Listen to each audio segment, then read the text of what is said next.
बालोद जिले के डोंडी लोहरा ब्लॉक के ग्राम बड़गांव के प्राथमिक शाला में पदस्थ कमलकांत साहू, जो बचपन से ही दिव्यांग हैं, उसके बाद भी रोजाना समय से स्कूल पहुंच जाते हैं, बच्चों को पढ़ाती भी हैं। इतना ही नहीं, साथ साथ सामाजिक कार्य भी किया जाता है। योगा के अलावा स्वास्थ्य स्वच्छता अभियान सहित अन्य अभियानों में भी लोगों को जागरूक किया जा रहा है।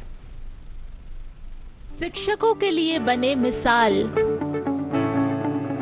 दिव्यांगता भी नहीं रोक पाई बुलंद हौसले। अफसर बनने का था सपना,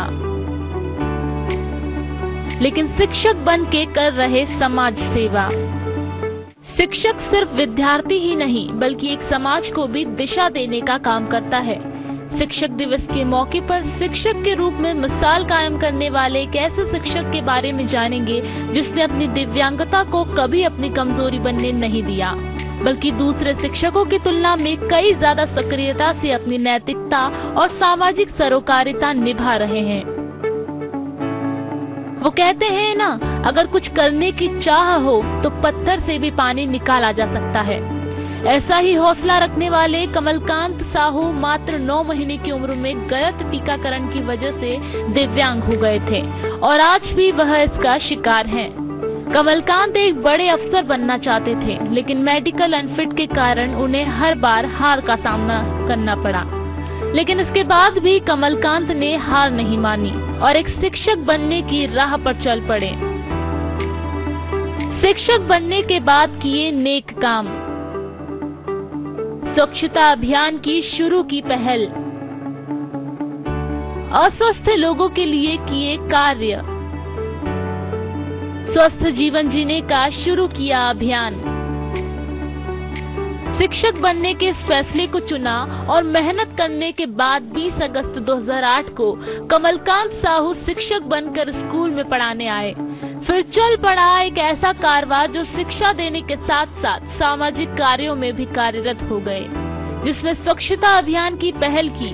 साथ ही कोरोना के समय जब लोग अस्वस्थ रहने लगे तो स्वस्थ जीवन जीने का अभियान भी चालू किया, जिसके तहत अब यह ऑनलाइन और ऑफलाइन दोनों ही तरीकों से योगा सिखाते हैं। योगा सिखाने के साथ साथ यह शिक्षक अपने निवास से 22 किलोमीटर दूर बड़गांव में स्थित प्राथमिक शाला में पदस्थ कमलकांत समय पर स्कूल पहुंच जाते हैं और बच्चों को पढ़ाने के साथ साथ कई अलग अलग गतिविधियां करवाकर बच्चों को नई नई चीजों से जोड़ते हैं, लेकिन इन सब कामों के बीच अपनी दिव्यांगता को कभी नहीं आने देते। उनके कार्य करने और इस अंदाज से उनके साथ पढ़ाने वाले दूसरे शिक्षक भी उनके काम को पसंद करते हैं।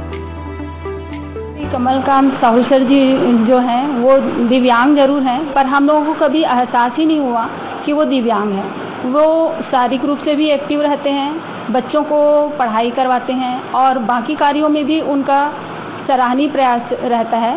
वो हर क्षेत्र में आगे रहते हैं। वे खेल गतिविधि भी करवाते हैं बच्चों से, व्यायाम के क्षेत्र में भी उनका सहयोग करते हैं। वो सामाजिक क्षेत्र में भी अच्छा कार्य कर रहे हैं, जिसके लिए हम उनकी सराहना करते हैं और उनको बधाई भी देते हैं। वो अच्छा कार्य कर रहे हैं। कमलकांत ने अब तक 100 से भी ज्यादा ऐसे बच्चे पढ़ाई छोड़ चुके थे या फिर कहीं मजदूरी कर अपना जीवन जी रहे थे, ऐसे बच्चों को निःशुल्क पढ़ाकर उनका भविष्य संवारा है। उनका कहना है कि शिक्षा नहीं रुकनी चाहिए। इसी वजह से 2019 में मुख्यमंत्री गौरव अलंकरण शिक्षा दूत से सम्मानित भी किया गया है। शिक्षक दिवस के मौके पर कमलकांत का कहना है कि शिक्षक एक ऐसा पेशा है जो सभी के भाग्य में नहीं होता। उन्होंने कहा कि शिक्षकों को बच्चों के बेहतर भविष्य के लिए काम करते हुए उन्हें सामाजिक सरोकार से भी जोड़ना चाहिए। पदस्थ शाला शासकीय प्राथमिक शाला बड़गांव। मेरा ज्वाइनिंग 20 अगस्त 2008 को हुआ कि जब मैं 9 महीने का था, उस समय डॉक्टरी इलाज के दौरान जब इंजेक्शन लगाया गया तो मेरे पैर में मतलब ये नस में लगने के कारण इंजेक्शन मेरा पैर शून्य हो गया था। मेरा मन मतलब गांव में जाकर करूं, बच्चों को पढ़ाऊं और मैं काबिल नहीं हूं लेकिन मैं बच्चों को काबिल तो बना सकता हूं। ये ख्याल जब मेरे मन में आया तो मैंने फिर परीक्षा दिया और उसके बाद मेरा सिलेक्शन हुआ कि कम से कम 100 से भी अधिक बच्चे मेरे से जुड़कर 10वीं पढ़े और 12वीं पढ़ चुके हैं। दिव्यांग होने के बाद भी कमलकांत में एक जुनून है जिसकी तारीफ उनके साथ में पढ़ाने वाले शिक्षक भी करते हैं। दिव्यांग होने के बाद भी कमलकांत कभी रुके नहीं, कभी थके नहीं और शिक्षा की अलख जगाने, समाज के लिए बेहतर कार्य करने में आज सबसे आगे हैं। समाज में अन्य शिक्षकों के लिए उदाहरण पेश करते हैं। फिलहाल बुलेटिन में इतना ही। आप देखते रहिए VS TV। नमस्कार।